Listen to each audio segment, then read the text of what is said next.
రైతులకు ఎంత మేలు చేస్తున్నారో, రుణమాఫీ కానీ, ఉచిత కరెంటు కానీ, రైతులకు వడ్డీ లేని రుణాలు ఇప్పించడంలో కానీ రాజశేఖర రెడ్డి గారి పాత్ర ఎంతో ఉంది.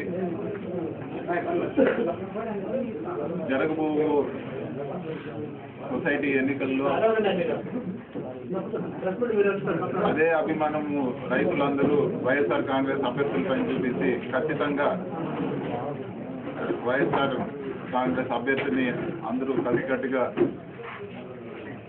సెంట్రల్ బ్యాంక్ చైర్మన్ కానీ, డిసిఎంఎస్ చైర్మన్ కానీ, మిగతా ఉండే పోస్టులన్నీ కూడా వైఎస్ఆర్ కాంగ్రెస్ వాళ్ళు కైవసం చేసుకోవడం సత్యము. ఎన్ని కుట్రలు పన్ని జగన్మోహన్ రెడ్డి గారిని జైల్లో పెట్టినా కూడా రైతులు గుండెల్లో ఉండే అభిమానాన్ని ఎవరు దాన్ని ఏమీ చేయలేరు. రైతులకు ఇది ఒక అవకాశము. జగన్మోహన్ రెడ్డి గారి పైన, రాజశేఖర రెడ్డి గారి పైన ఉండే అభిమానము చూపించుకునేదానికి సింబల్ ఉన్నా లేకపోయినా, అవకతవకలు జరిగినా, ఇంకా ఎన్ని అవకతవకలు చేసినా కూడా ఖచ్చితంగా మెజార్టీ స్థానాలు కావాల్సినంత అబ్సల్యూట్ మెజార్టీతో వైఎస్ఆర్ కాంగ్రెస్ అభ్యర్థి సెంట్రల్ బ్యాంక్ చైర్మన్ అవుతారు. అదేవిధంగా మొట్టమొదటిసారి జిల్లాలో మన ట్రేడ్ యూనియన్ న్యూట్రిన్లో వైఎస్ఆర్ కాంగ్రెస్ పార్టీ తరఫున ట్రేడ్ యూనియన్ ఈసారి పోటీ పెట్టి కంటెస్ట్ చేయడం జరుగుతోంది. అందులో కూడా వైఎస్ఆర్ కాంగ్రెస్ జెండా మనోహరన్న చెప్పినట్లు ఖచ్చితంగా వైఎస్ఆర్ కాంగ్రెస్ పార్టీ జెండా ఎగురుతుంది.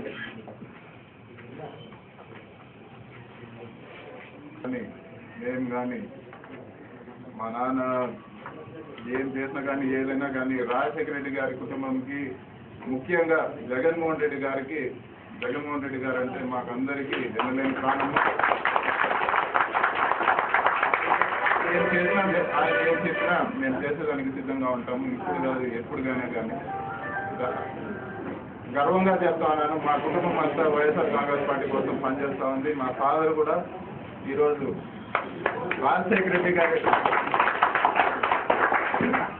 ఆయన పత్రికకు ఆల్రెడీ ఇవ్వడం జరిగింది. రాజశేఖర రెడ్డి గారి అభిమానులందరినీ మేము జిల్లాలో గెలిపించుకుంటాము. ఖచ్చితంగా మేము వైఎస్ఆర్ కాంగ్రెస్ పార్టీ ఇంకా మిగిలిన రాజశేఖర రెడ్డి గారి అభిమానులందరినీ మేము గెలిపించుకుంటాము, సెంట్రల్ బ్యాంక్ కైవసం చేసుకుంటామని. దానికోసం మేము అందరం కలిసికట్టుగా పనిచేసి జగన్మోహన్ రెడ్డి గారికి ప్రజల్లో కాకుండా రైతులు, ముఖ్యంగా రైతుల్లో ఎంత అభిమానం ఉండేదానికి, ఎంత అభిమానం ఉండాలి అనేదానికి ఒక నిర్వచనము, ఒక ఎగ్జాంపుల్ లాగా ఇది మీకు చూపిపోతున్నాము. ప్రజలు కూడా ఖచ్చితంగా ఆయన పైన విశ్వాసం ఉంచి రాజకీయంగా ఎమ్మెల్యేనే కాకుండా మరింత ఉన్నత స్థాయికి పోతాడని ప్రార్థిస్తున్నాను. అభ్యంతరం లేకపోతే ఆయన అడగండి, ఏమైనా అభ్యంతరం చేస్తే. నేను ఆల్రెడీ ఉన్నాను, నేను చేరేది ఏముండదు. మీరు ఆయన అడగండి, మీరు ఆయన అడగండి. సింపుల్ ఏమంటే నిజంగా చెప్పారు, జగన్మోహన్ రెడ్డి గారు అంటే ప్రతి ఒక్కరికి అందరికీ కూడా రాజశేఖర గారికి అభిమానం ఉంది. ఆయన చేస్తారా లేదని రామసారి గారు చెప్తారు. ఇప్పుడు చెప్పేస్తారు, మీరు అడగండి. త్వరలోనే మీరు మాట్లాడండి. అంటే ఇప్పుడు త్వరలోనే మీకు దానికి కూడా సమాధానం వస్తుంది. త్వరలో మీకు సమాధానం వస్తుంది. ఇంకేంటి క్లియర్.